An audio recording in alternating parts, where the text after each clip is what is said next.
Hi there, welcome to the Talking City podcast, coming to you from the Manchester Evening News. My name is Joe Bray, joined by Simon Bajkowski, and I mean, what a game that was yesterday. I think if you listen to our last podcast, we were probably convincing ourselves it was going to be more of a chess match, a little bit like the 0-0 last season. And I think from the moment that Savino and Doku were named on the team sheet, it was quite clear it was going to be anything but. It was one of those games where even though I watched it, I went home and watched Match of the Day, and I watched the highlights this morning because there's been something else I've spotted each time. It was just before we get into it, Si, it was just chaos, wasn't it? Yeah, yeah, we've not had time to sleep since because we've just been trying to relive every moment because it was just impossible to spot everything, but there were so many things going on all of the time.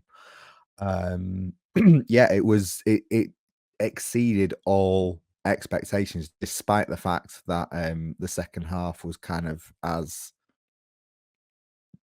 attack against defense as you maybe thought the whole of the game might be. No, it was I wouldn't say it was fun before the match, but from the moment it kicked off, it was great fun. And then even after the match, it continued to be quite the riot. So yeah, the best of the Premier League, really.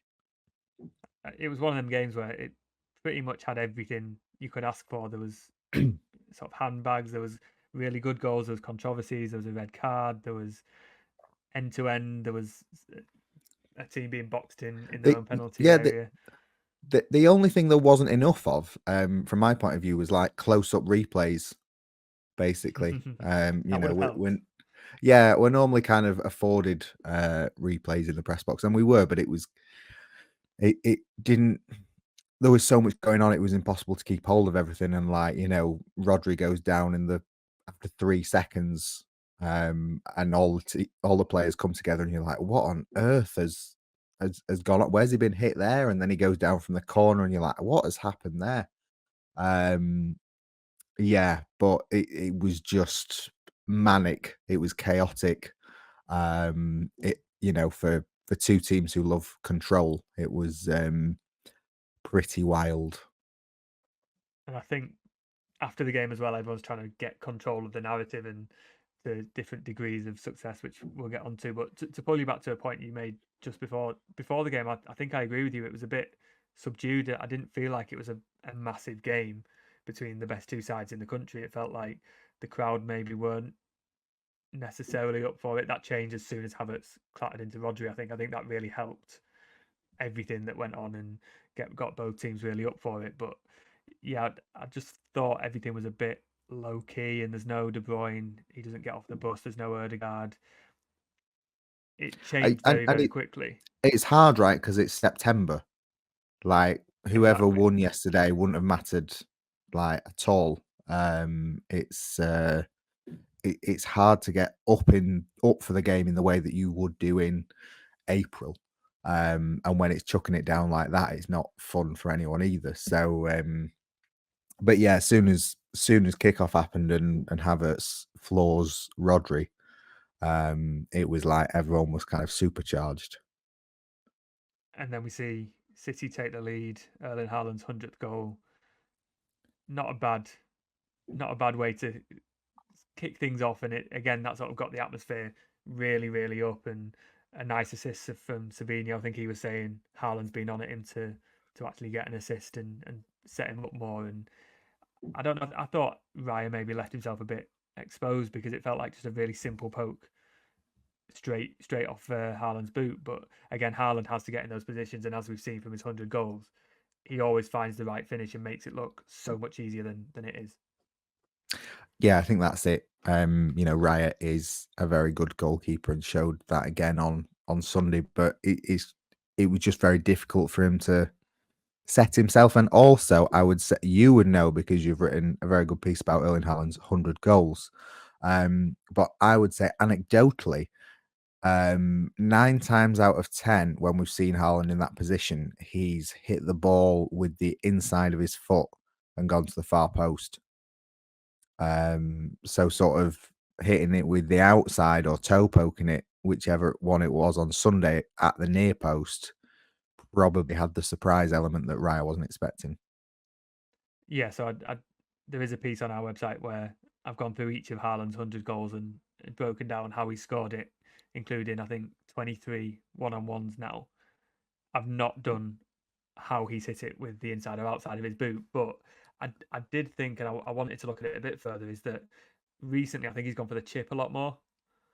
It feels like Yeah, that's crept into his repertoire a little bit more into the far corner. So maybe Raya's setting himself up for a finish, a cross goal rather than the near post, and he's unwittingly let the near post sort of open for Haaland. But I got a feeling it was going to be a little bit like the 4-1 from that point. I thought it, City look up for it now, and they're fired up, and Arsenal look a little bit like they're more bothered about fouling than playing. I it thought we were going to be set certainly, up for a game like that. yeah, it felt that way. And Arteta said afterwards, like Arsenal could not cope in the first 20 minutes. They couldn't get out. I think he said we didn't have the ability to get out of the sort of first 25 yards of the pitch. City were really on at them, and I think it was at 0-0. Gundogan sort of loops a touch over his head in the box from Bernardo Silva, and then sort of volleys wildly wide when he could have done better, and then he hits the post from the outside of the post from a free kick.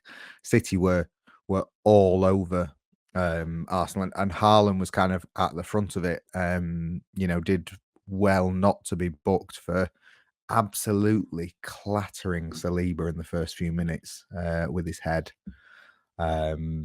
He kind of looked. I haven't seen him like that since the game against Everton at home last season, when he got clattered and then sort of chased someone to the corner flag to scythe them down. He was really on tilt, but City were on tilt, and it felt like the move away from City, like they did to Real Madrid a few years ago, where they've gone from a team who sort of crumble under pressure to embrace the chaos and sort of demolish other teams' game plans, like they did to Arsenal in that treble season as well with the 4-1. But then it turns on about a minute or two where Rodri goes down. And you think, oh God, is this another penalty incident? And then it turns out he's probably done a lot of damage to his knee, and it from our unqualified position, it doesn't look like an injury he's going to get. He's going to recover from in 2 days' time against Watford. He goes off. Walker goes over to the referee, caught out of position. City are furious, and then Calafiori puts a wonderful strike into the corner. I get why City are annoyed. It's not great for Michael Oliver, but I also think even if Walker's in position, he's not going to do anything other than stand Martinelli up, and Martinelli's going to pass it back to Calafiori. I don't think it changes the goal. I fully understand why City are frustrated and they're within the rights to call out the ref. I also don't think it's affected the goal that much. Yeah, I think the issue City will have is that you just can't say that because Yeah, you don't know. Walker was in the team specifically to watch Martinelli, and he can't watch Martinelli if he's in the centre circle with Michael Oliver. Which is weird because Michael Oliver's like a paid up member of City, isn't he? So I don't know why he's doing those things to well, he's got to sort of throw give. one sort of bad decision out to make it look like he's. Yeah. I mean, I thought it was very respectful and what you would want from Guardiola after the game, and in stark contrast to his Arsenal counterpart, to say, yeah, I didn't really agree with the decisions on either goals that we conceded, but we have to look at ourselves. We can do better. We need to focus on ourselves and not the referee. Because it was an error from Michael Oliver, a bit like it was an error when sort of Simon Hooper blew for full time when Haaland was through last season against Spurs, but you still can't blame those individual decisions for conceding a goal or not scoring. Yeah, and a counterpoint to the point I just made that it wouldn't have affected anything is that if Walker was in position, they might not even play it out to Martinelli, and that chance doesn't happen at all. I think the second Arsenal goal, I can understand why Guardiola said that. He might look back. Was it Liverpool at home last season where there was City had a goal ruled out for Yeah, a very, very minor push on the goalkeeper. yeah, It's almost yeah, identical to what's gone on with Edison, but I think we were in agreement then it wasn't a foul, so we can't then call it back and say, yeah, that should have been a foul. You just want yeah. consistency in that instance. But and also kind of I thought that from what PGMOL, the refereeing body, had kind of said at the start of the season, that they would be clamping down more on those things. The dark arts from corners. I mean, it's a brilliantly worked routine, and it was a brilliantly worked routine 5 minutes before when they did exactly the same, and Gabriel should have scored, but it was a huge let off for City. So, again, as sort of problematic as it was, whether it is a foul or not, and VAR did check it and decide that it wasn't. So can only assume that Mike Oliver saw it and thought there's not enough in that. Like City can do better. Like there's no way Gabriel should be free from that distance to head it in, and it's very good from Arsenal players to sort of occupy City defenders, but there's still Kyle Walker who should have marked Gabriel and didn't. And one thing I missed at the time, which was again why we've spent the last 12 hours watching it back, is that first corner, Doku was marking Gabriel with about a 2 foot difference in height. So it's no wonder he got away and got a header, and that was a massive let off. And I think we were saying at the time that he should have absolutely buried that. He puts Walker on him. Walker's trying to play Tig with him, and Gabriel quite cleverly just drops the shoulder, and it's a well worked goal. And you would be annoyed from City's point of view that it's exactly the same routine. I think Match of the Day played the two corners on top of each other sort of simultaneously, and the players move exactly the same. The play like I think Arsenal. I was watching Sky Sports this morning, and Arsenal put I think the majority of their corners underneath the crossbar. I can't remember the percentage, but the Yeah, majority of their corners go exactly the same place. So City knew that the ball was going to go there, and yeah, I think that's why Guardiola's probably saying, yeah, let's not have a go at the referee. Let's look at why we've allowed the same corner to happen twice. The red card, I think, the second yellow, if it had been given for Trossard I clattering into Bernardo, that's a yellow card. it, Whacking the it gave ball me away. such joy to watch Match of the Day in Sky when I got back and see that like I wasn't sort of losing my mind, because Mm-hmm. I don't think any of us sat in the press box thought, well, that's a controversial red card. And then there's so much fuss being made about it, and Arteta afterwards in the press conference was like, I'm not even going to comment on that. It's obvious to everyone. And someone asked him, like, he fouls him and then he kicks the ball away. It's a yellow card, no? And he was like, no comment, not going to comment on that. You're like, well, like, I mean, we were having a chat on the way back to the car after the game, and like, I don't think Mike Oliver was perfect, and I think he made decisions that kind of upset both teams. But I feel like his decisions cost City more than they cost Arsenal. And if you were moaning about that second yellow for Trossard, then you just completely lost the plot. And like, fair play Match of the Day as well, because they raised the Doku point that a load of people are clinging to, about Doku kicking the ball away earlier in the game, because actually he was kicking it back to where Michael Oliver wanted the kick to be taken. So it, I just could not understand how that is a controversial thing. Like, there are enough controversies without trying to create them, and it's fundamentally weird if you're trying to say that there's anything dubious about that Trossard sending off. And as well, if you're an Arsenal player who have seen your teammate sent off for nudging the ball away, and you've had 2 weeks of the ref saying, we back our decision, you're not allowed to kick the ball away. Like, probably best after you've fouled someone not to boot the ball away. I did see It's one tweet trying to claim that he was playing it into space for Martinelli to run onto, and Martinelli's about 40 yards behind, and it's like, no, he's time wasting because that's what Arsenal did the entire game. yeah, and Paul Merson made the point on Sky. He's like, Trossard's a really good footballer. If he's playing that to Martinelli, he's side footing it out to him. He's not just Yeah, booting it in the air. Maybe he's booting it so that the halftime whistle goes, but there's no defense of it. There's no defense of it, and it was the same with Declan Rice, and it's the same with Trossard. Like, if you put yourself in a position where to give the referee a decision to make, then like you've only got yourself to blame. But also, it was only when we came back out for the second half we learned that it was for kicking the ball away, because again we all assumed that it was for clattering Bernardo. And nobody at the time thought, well, that's undeserved, because it was a clear yellow card offence. If you're on a yellow and you do that, you give the referee an easy choice. Yeah, I think it was clinging on to something to claim a controversy and back yourself, when actually I think Arsenal would have got a lot more respect if they'd owned it and said, listen, we were down to 10 men, rightly or wrongly. We've parked the bus, we tried to get a result because it worked last year, and we've just come up short. And to do that, we time wasted and we went down when we could. But to then, like Arteta's claiming, asking why the 7 minutes turned into 9, ignoring the fact that the first 2 minutes of that added time were his keeper was down receiving treatment, and it just feels like if you're going to do that, that's fine, but own it.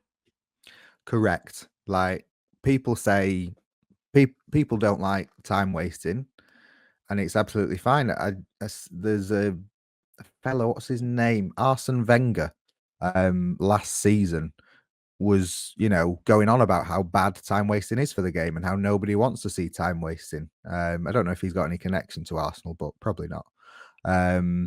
But it's like City did it at the Emirates 2 seasons ago when they went 1-0 up, and then they started time wasting. And you think, if you're time wasting, fine if you get away with it, but you've only got yourself to blame if it doesn't work out. And Arsenal defended heroically for 45 minutes. But part of that heroic defense was time wasting every opportunity. David Raya goes down countless times. One of the substitutes is booked on the side of the pitch for I don't know what, but what do you do? What do you even do to get a yellow card as a sub? Raya goes down, and then Arteta decides to give the whole team a team talk halfway through the half. Like, I wonder if it's. I thought Michael Oliver was poor in not booking Raya sooner. When he's like throwing the ball to Gabriel, and then Gabriel's throwing the ball back to him, and like, oh, who's going to take this goal kick? Like, come on, mate, you know what's coming. I mean, we said to each other, didn't we? Like, what minute is Raya going to get booked? And you presumed it would be towards the end of the half, but amazing that he didn't get booked at all. I just assumed he I had mean, to, because Oliver was on yeah, it. I thought he I was don't pointing think he to his did. watch whenever a player went down. He made it clear to Arsenal that whatever they did, time was going to be added on. There's a few times when a player went down and he just waved play on because he knew it was a Yeah, complete load of rubbish. and that is the directive last season, which I don't agree with, and I think wasn't proved particularly right. Was that the ref said time waste as much as you can, as much as you like, and because we'll add it on at the end. I don't agree with that, because it takes the momentum and the rhythm out of the game, and sort of rewards teams almost for time wasting. But it happened. Like, I've seen people moaning that, oh, the ball was in play for 35 minutes of the 45, so why was 7 minutes added on? You're like, anyone who sits through that half, like, Raya took 30 to 60 seconds for every goal kick, and he must have had 5 or 6 of them. You've got 4 subs or however many came on. Like, nobody can watch that half and think 7 minutes added on is ludicrous. And then when Raya spends the first 2 minutes of the 7 sat down again, you can't moan when it goes to 99. And, I thought it was a shame that Arteta spent so much of his post-match press conference sort of blaming things that weren't his own team's performance for the result. Because it's a very good draw for Arsenal, even if it feels like a defeat. But like, you have to own the things that you do, and that's what City did afterwards. And you just, yeah, like, there's nothing wrong with being a team of something houses, like, but own it and say, yeah, that's what That's what we're great at. And if we're going to be down to 10 men, we're going to bring back memories of Jose Mourinho's Inter against Barcelona. And you know what? Not many teams could pull it off, but we've got the quality to do it. Because Arteta And was they were right when he so said close. They most were so teams, close, weren't they, to yeah, a very most teams, incredible win. most teams would have lost. It's credit to Arsenal's quality that they did so well. But like, if you use those tactics, you can't complain if finally City score a goal against you. And City weren't good either for the second half. City didn't play well, so that was also Arsenal defended well, but City didn't use the ball intelligently, and I don't think Guardiola used his subs as well as he could have done. But in the end, there was enough that I don't think anyone could say, "Oh, Arsenal didn't deserve." City didn't deserve the draw, or Arsenal deserved to win, because the when you defend as Arsenal did, it can only be a matter of time before you concede. And it's just whether you have enough time to hold on or you don't. And everyone's calling this like a modern day classic, and it's hard to argue. But part of that is because of all the time wasting and the dark arts and the rivalry and the needle. And it was probably not as much to do with the football because there wasn't a lot of football played in that second half. It was all the tension and everything that was happening. You can't escape that. Everyone's seen it. The whole world is watching that game and what you're doing. So don't come out and say and pretend you weren't trying to do that, because when you go 10 men against City at the Etihad, and Arteta said that there were like 56 minutes or whatever it was down to 10 men, not many teams will get a draw or only a 0-1 in that position. They did that because they had a game plan and they stuck to it, and it nearly paid off. So I don't see the negativity about it. If you've got those sort of tricks at your disposal and you're good at it, do it. And I know it riled City up, and we'll talk about that in a second, but why pretend you Yeah, didn't do it? I think that's the thing that I really don't get at the moment. yeah, like we've seen Liverpool really rattle City with their abilities under Jurgen Klopp.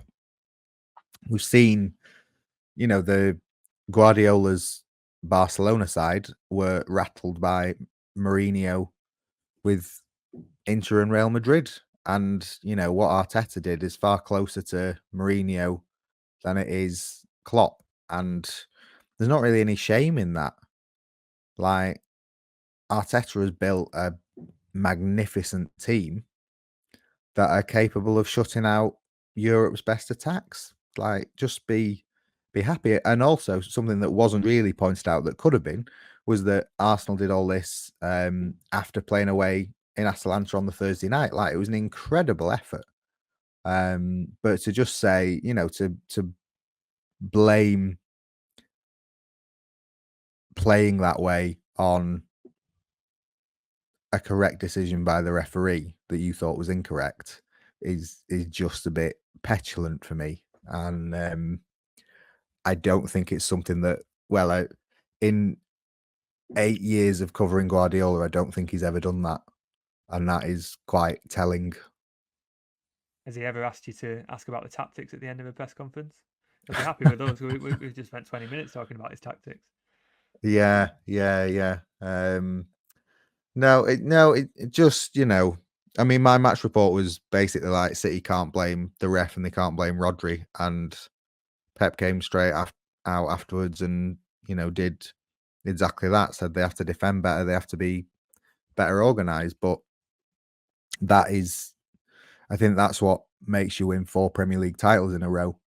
And I mean, we saw Eric Ten Hag last season spend about 9 months moaning about a marginal call at Arsenal in a September game that he couldn't get over. If Arsenal are going to challenge City this season, and yesterday showed that they absolutely can, they can't really spend any time sort of feeling sorry for themselves about yesterday. Quick one before we go on to everything that kicked off in the mix zone afterwards. Do you think City would have come back if it was 11 versus 11 in that second half? Because I got the feeling City were quite rattled, especially after Rodri went off. they weren't as disciplined with the 2 goals that they conceded. I think they were very much helped by Trossard going off, and if it was continued being that basketball game, I've got no idea how the game was ending up. I'm not Yeah, sure if they would have got back. I think they could have won 4-2, but they could have equally lost 4-1 yeah. at the same I time. think I mean it sounds easy to say that Arsenal would have had a better chance with 11, but Arsenal had shown that they could punish City from set pieces, and that would have been more prominent in the second half. I don't know. You know, it's been a real while since City have sort of lost their heads like that. But whether half time would have sorted them out, I don't know. Or whether, you know, as soon as Haaland was on it yesterday, and as soon as Arsenal have their man sent off, you kind of lose most of Haaland's skills because there's 8 defenders in the penalty box with him. So, you know, there would have been more space for Haaland had Arsenal stayed with 11 men. So you just don't know. But just before Trossard got sent off, it felt like all the momentum was with Arsenal, and City would have had to wrestle that back at half time and into the second half. It's one of them games where you'd love to see it play out 11 versus 11, but it wouldn't have been the game it was without that red card and without the 55-minute second half that it was. It felt a little bit like the Fulham game, was it last season before, the late penalty where it was the click that City needed a little bit later in the season, but Guardiola said that was his best ever game, and the scenes at full time, everyone running off and then kicking off at the same time was. I wonder if that's going to give them the edge. And it was interesting being in the mix zone. All the Arsenal players and staff had to leave, and the Arsenal staff were very, very happy. They were all sort of saying hello, goodbye to the journalists, and it was. I mean, we don't often see that from club staff, and the players all seemed quite happy. The City players had something to say. We had John Stones speaking to the TV talking about the Arsenal dark arts, and he said you can call it clever or dirty, whichever way you want to put it. And Which way would you call it, John? I think just by asking that question, you can see Bernardo. Bernardo was interesting because he spoke to TNT Brazil, speaking in Portuguese, and I was next to them, and I was thinking, I don't know what they're saying, but Bernardo seemed pretty calm. These must be pretty run-of-the-mill answers. And then Fred, who was asking the questions, turned to me and said, "That was explosive. That was. I've never heard Bernardo like that." And I was like, "Well, he just seemed like a normal conversation." And Bernardo said along the lines of, "This is nothing like the rivalry with Liverpool because Liverpool have won something and Liverpool try and play football, and we were the only team that tried to play football today." And I can imagine Bernardo's comments are not going to go down well at the Emirates, and he's not one to stay on the fence, is he, Bernardo? But they were scathing, weren't they? He didn't hold back at all. No, which tells you that Arsenal have really rattled City.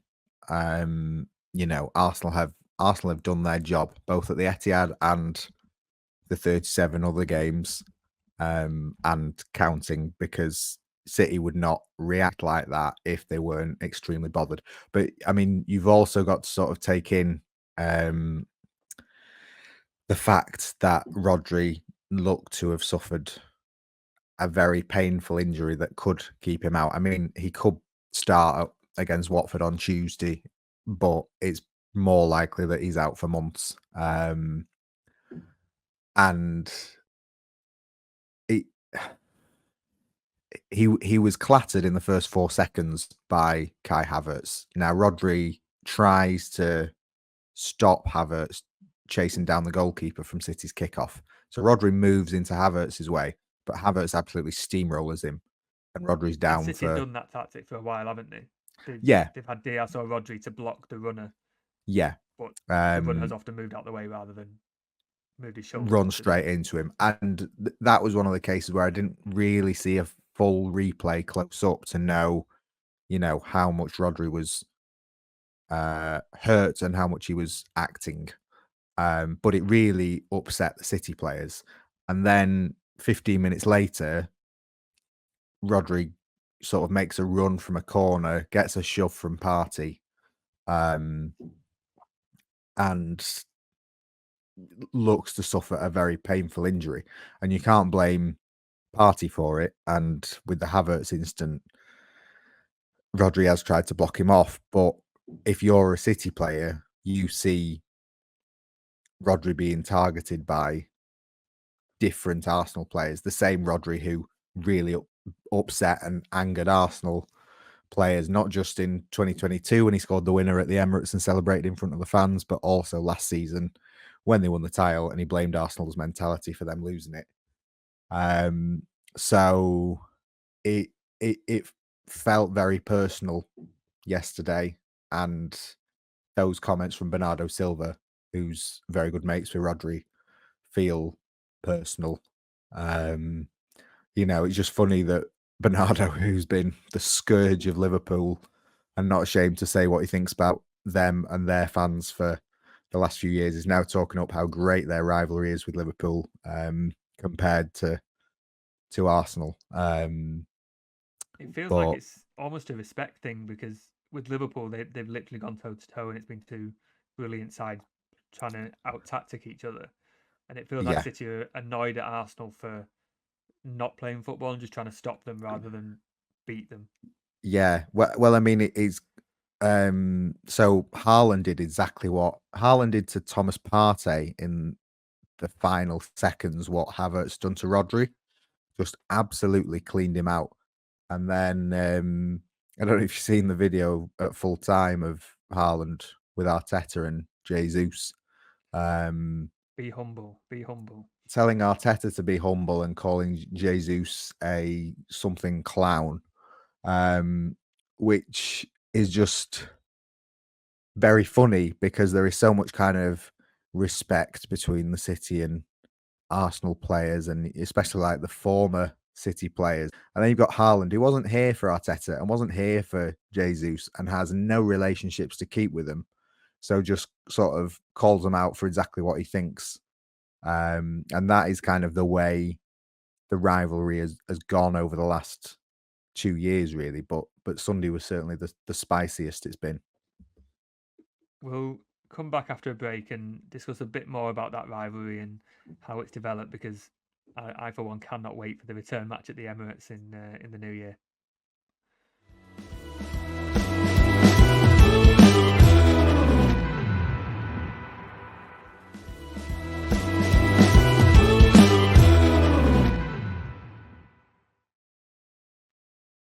Welcome back to the Talking City podcast. On that rivalry side, has it gone to a new level now? Has yesterday changed it? Because it felt like it was a football rivalry, both teams fighting for the title. Now it feels like these are two sets of players who really, really don't like each other, and it's built up between, not just on the pitch with tackles and everything like that, but like you say, the Rodri comments at the end of last season, though, that the Arsenal tactics last season spurred City on to go and win the title. This time you got Bernardo mocking them for not having any titles and not wanting to play football. You got Manu Akanji saying, "We know we're going to win the league now." Manu Akanji he's probably one of the most mild-mannered people, but when he's got something to say, he just says it completely bluntly, and he was really clear. Like, yeah, we tried to play football, they didn't. You can't do anything about it, but we know we're better than them. We're going to win the league. I've not heard any comments from the Arsenal camp, but I can't imagine they're going to be happy with it. And if they reacted to Rodri's comments with a 30-second shoulder barge, the Emirates game is going to be an absolute battle, isn't it? Yeah. I just hope Michael Oliver's appointed to ref it again, just for the drama that will bring. Yeah, well, very. Running out of refs now because they don't like Anthony Taylor for the Declan Rice red card. They don't like half of the other ones. It's no, yeah. Chris Cavan has done something as well. It's I mean, it's like they're all on City's payroll. It's a disgrace. Or maybe your conspiracy theories fall apart at the slightest of tugs. Yeah, it's going to be really interesting at the Emirates, although it will depend on where the teams are in the table, because things are always kind of more competitive when when things like that. I said it to you coming back from Wembley, and I don't know if I said it on the podcast afterwards, but like the Community Shield felt so much calmer for City being a Manchester derby against a team who they're not really going to be competing with this season. Because if they'd played Arsenal, everything would have been so hyped up, and exactly like it was on Sunday. Like there would have been no room for any kind of easing in, and City weren't in a particularly strong point at that time, and if they'd lost, it would have been all about Arsenal coming to get them and all this. So the absence of that for the Community Shield felt brilliant for City, and then Sunday's game was so heavy and so you know it was like weighing on everyone's chest. There was so much going on. It was suffocating. So they will be very happy that they kind of won't have that again. I know they've got to go to Anfield before then, but things have slightly eased off with the toxicity in that rivalry. But they've really ramped up with Arsenal.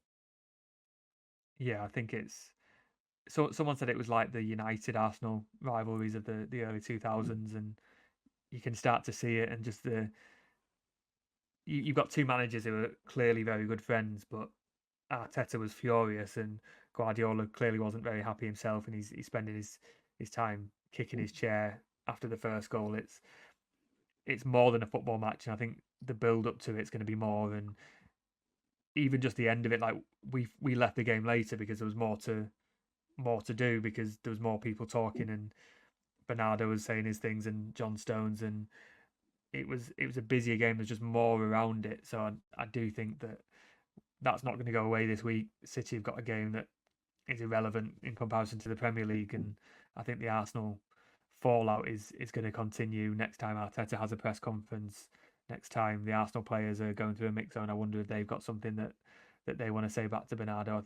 I think it's going to be one of those rivalries that simmers quite a lot under the surface, and then we'll get round to the reverse fixture, and a lot of it is dragged up again. But I also think, like I said, the nature of City's draw will give them the confidence, and a bit like that Fulham game, a bit like the late goals that when you've not necessarily played well, but then you come back and you have those moments and togetherness. I think the dressing room are probably going to be a bit more united, and if that's united against Arsenal's tactics, then so be it. Let's move on to Rodri. Touch on it a little bit. I think we've got to assume he's out for a little bit. Surely they're not going to risk him against Watford.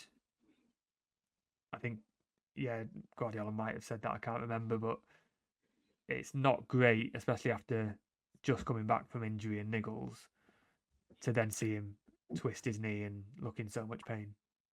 Yeah, it doesn't look good. He will be tested this week. We're also quite close to an international break, so there's a good chance that Spain's medical team might get involved as well, or might be involved in releasing details about it. But you sort of have to fear the worst when someone goes off like that. And I didn't feel like City played well in that 20 minutes because of Rodri. And I didn't feel like they lost their heads afterwards in the first half because he'd gone off. But they kind of did miss him in the second half when it was Kovacic who kind of all the creative burden fell on to unpick Arsenal sort of on the edge of the box.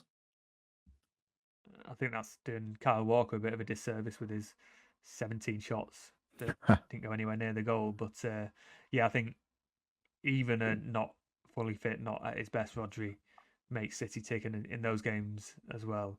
I'm not convinced he would have stayed on without a yellow card to his name, or he might have had a bit of a go back at the players who were having a go at him. But yeah, I think they were never going to play him against Watford, I don't think. But also moving forward, you can cope without him for a few games. To know he's out for a bit longer is a bit more of an issue, and it places more pressure on Kovacic, possibly John Stones, all these players as well. Kevin De Bruyne wasn't there in the squad. We didn't think he would be. It felt like it was a Guardiola saying, I don't know, but don't get your hopes up. And maybe that was why City played with Doku and Savino and Kyle Walker and went a bit more attacking. But De Bruyne doesn't have a big injury, Guardiola said, but again, probably won't be risked against Watford and feels like it's worth giving him as much time as he needs to come back rather than rushing him back for Newcastle or any other game that follows. Yeah, yeah. I mean, Guardiola said before the game he'd kind of leave it to De Bruyne to see, but you've also got the medical input talking about it, and yeah, he wasn't fit, and he might not be seen this week either.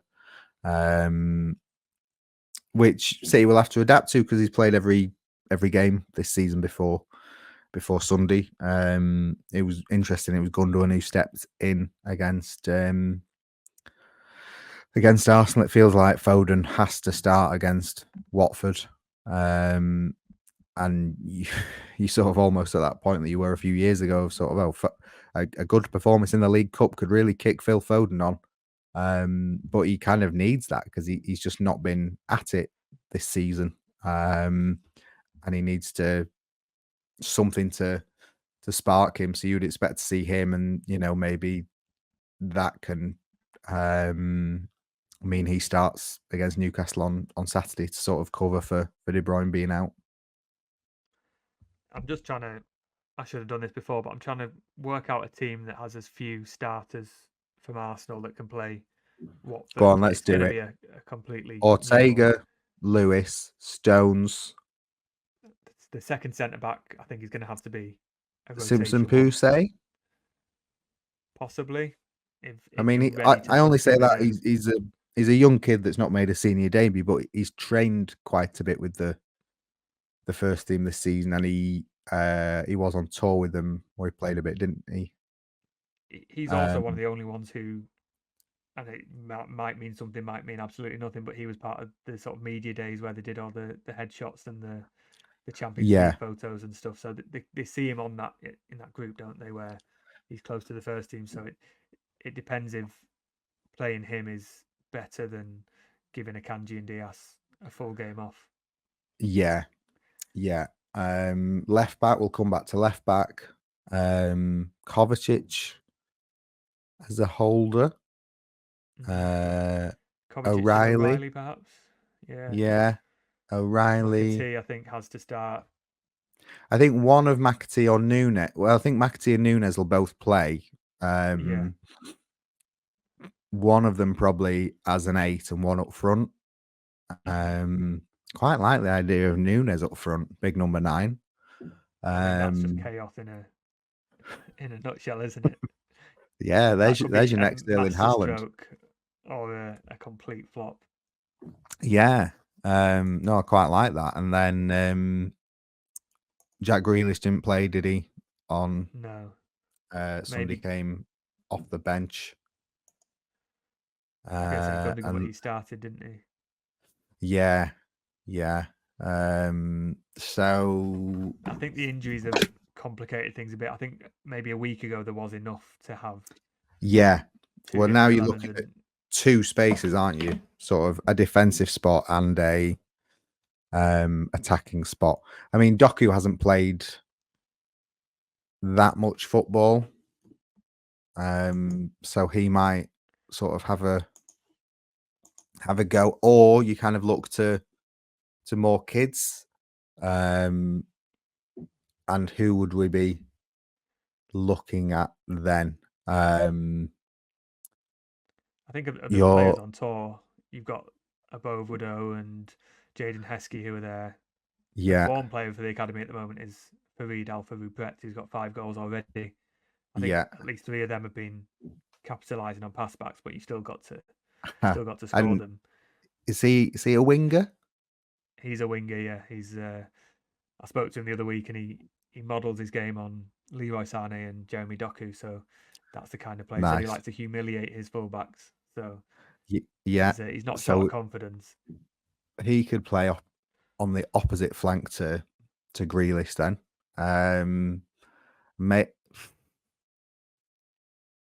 Maybe Kyle Samuel at left back or right back if Lewis plays left back. Wilson Esbon played a lot in tour, but haven't seen him in training. I don't think is he No, he's potentially still not. injured. Yeah, yeah. I think he would have been on the bench if he'd been fit. So, Mhm. yeah, but maybe those. I think that would be a better option to play academy players rather than play someone like Bernardo Silva again or something, or even Doku again. So yeah, I think how? it's going to be a repeat of the summer where it'd be lovely to see Rico Lewis in an attacking position, Yeah, but where you've he's got needed in more defence. options Yeah, is your number 8 position. You've got McAtee and Nunes and Kovacic and all these players where actually you need Lewis yeah. at right back, In, which is in exactly what happened fact, on tour. I don't think we mentioned Phil Foden, did we? No, we didn't.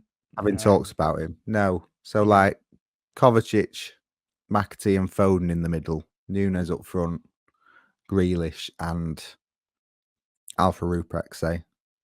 yeah. I can see Jacob Um, Wright maybe getting some minutes off the bench as well. He's started the season yeah, quite well and has very first good team shout. experience. Yeah, yeah. Um, so I mean they're going to put out a team that's strong enough to win the tie. They might not win the tie, but there's plenty of potential there. And I think for anyone who's going to the game as a fan, firstly, full credit to them because it's the fourth game in 10 days, I think, at the Etihad, which is some going to, two of them cup games. But I'm sure a lot of those people would like to see some of the younger players given a go, mixed in with the senior players who are looking to really get their season going. So it was quite a youthful team at Wembley for the Community Shield. Riley started, McAtee started, didn't they, as well as Lewis. So yeah, I think there's a way of still playing a strong team, but having 4 or 5 youngsters involved or academy players involved. And this should be a massive game for McAtee because he's barely played, hasn't he? Has he played a minute yet? He might have come on I just for the think he final played closing a stages. few against Ipswich, but that's it. Yeah, It's probably not the Guardiola's minutes he talked will have him up. wanted. No, he's been talked up as an option, but you need to talk will only buy so much patience, really. And especially if Rodri's out, it's another loss in midfield, and if De Bruyne is injured at the minute, then McAtee's really got to be looking to step up because he kind of already knew that Foden would be in his way this season, and then Gundogan's come back, and Gundogan was ahead of Foden for the weekend, so there's a lot of competition in that area, so he needs to take his chances when he can. And I think Nunes as well is a different kind of situation, but has barely played and needs to show why he should be playing. And he might not be a starter, but he needs to be convincing Guardiola that when he's looking at his bench, that he's the one to bring on because it feels like Guardiola's looking at Gundogan and Foden and Grealish and those sort of players and just overlooking Nunes and McAtee. But they will play because the games are coming thick and fast in the next few months. But this is the one where they've got a chance. They know they're going to play. They've got to make it count and make Guardiola's decision for them. And also, I'm looking forward to seeing O'Reilly because he is a first team player now. He's played quite a lot for the academy, but that's on a game by game basis where the academy ring up the day before and say, "Can we have him?" And they say, "Yeah, go on. We don't need him this time." And it's Yeah, interesting speaking to Ben Wilkinson, who's saying if he's not playing for the first team, he needs to be playing because you can get lost between the two teams, and O'Reilly wants to be playing.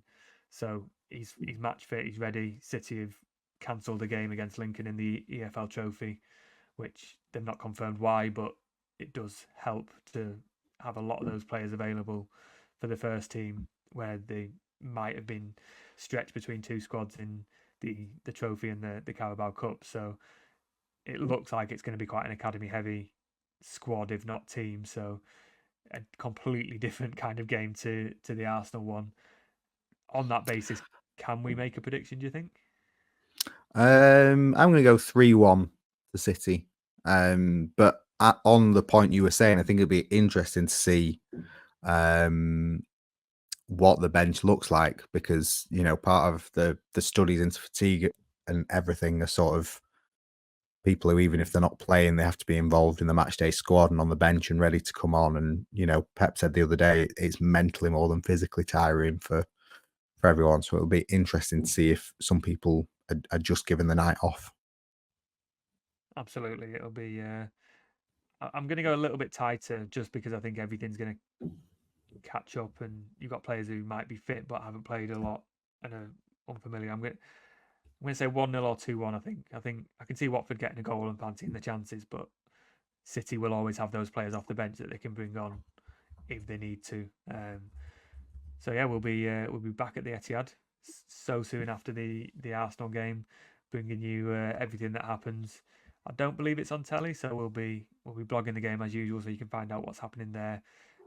Everything pre-match that Guardiola's had to say, everything post-match. If there's any more fallout from the Arsenal game, you'll find it on the Manchester Evening News. Give us a like and a follow and a subscribe, and any comments you've got, leave them on YouTube, and we will get around to it probably in the international break. I'm off to join the Michael Oliver fan club, and we'll be back. We'll be back after the Watford game and ahead of a trip to Newcastle.